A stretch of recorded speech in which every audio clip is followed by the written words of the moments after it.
You would be a pretty good liar if you told me that Nilou's dancing didn't intrigue you. I mean, come on, there truly is only one way to describe the dancing. Eleganto, very eleganto.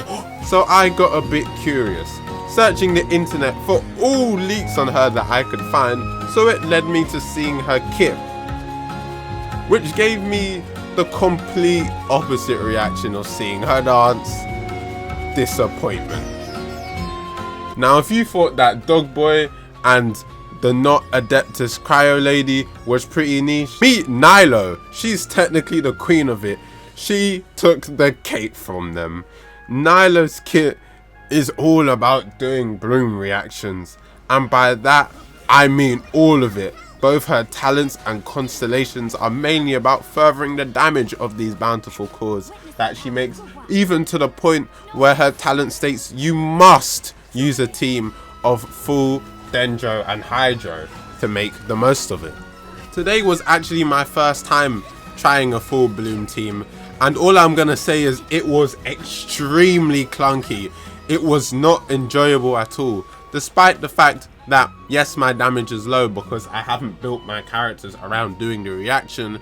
I just more so wanted to feel how it was to play. Without the instances of CC like Kazuha or Venti, the Fatui agents could keep dashing away from my blooms, so they wouldn't be hitting them for the most part. And secondly, I couldn't do a fridging team, which is where you freeze the enemy and then apply Dendro so that you can do a bloom reaction and the enemies stay in place, so they will get hit by your seeds. Of course, I could have played the team better, and well, I encourage you to try it out for yourself actually. A team of pure Hydro and pure Dendro with no CC and no freezing. It wasn't very fun to play. And then when you're done, try it with CC from Venti, Sucrose or Kazuha, or freezing from a cryo unit, and you'll notice how much more enjoyable and effective the team is with these elements of CC and freezing.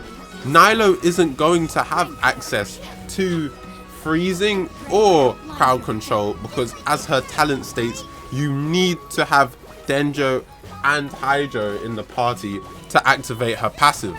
And her passive makes these bountiful cores, which I assume will do a lot more damage than doing a base bloom reaction.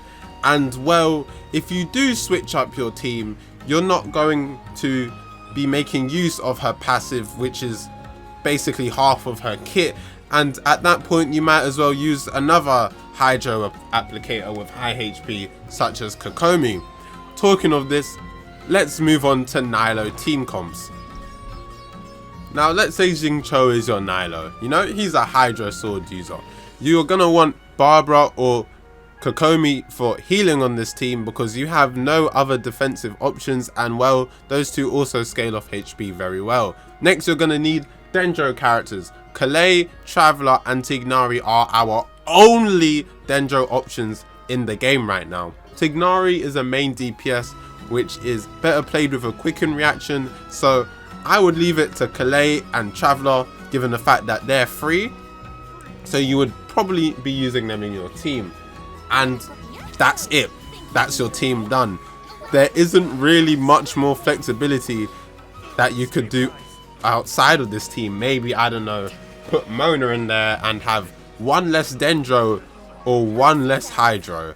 Of course, in the future we'll get more Dendro characters such as the Archon and even more Hydro characters, but the core principle of the team is going to stay the same.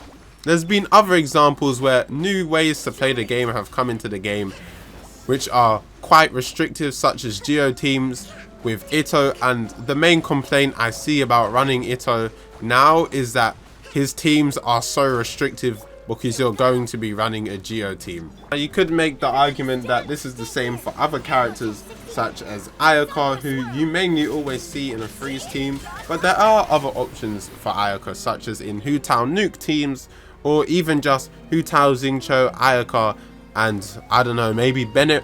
I've done that in Abyss to 36 star multiple times and I found it quite effective. But for Nilou, it's not just that, sure, Ayaka has a preferred way to play her. Nilou's passive literally states you must have Dendro, you must have Hydro, whereas Ayaka, her kit isn't limited to a certain team comp, so that you are able to mix and match her in other ones.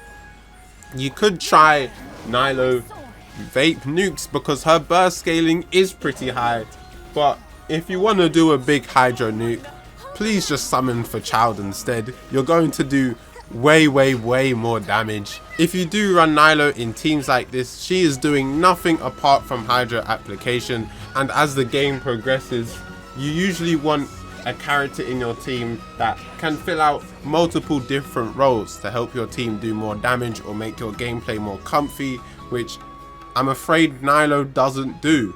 Now, I'm not trying to discourage you from pulling Nilou, as if Bloom does seem like your playstyle, you've gone and tried it yourself, or you really love the character, then honestly go for it. I'm just saying that I'm pretty disappointed with the way that they made her kit. Maybe in the future, after I pick up the Archon, I might pick up Nilou on maybe her rerun or her first banner to see how she is in these teams, but for now I think she's gonna need a change. However, note that 3.1 is still in beta testing and she isn't out yet, so they could change her possibly, but we're just gonna have to hope. Now, if you did enjoy the video and you want to hear more from me, I would really appreciate it if you dropped a like and subscribed. This is like the first upload I've made in over a month. It's really nice to get back to sit in my chair and make a video that I would say I'm pretty proud of. I hope you all have a good day and see you all around.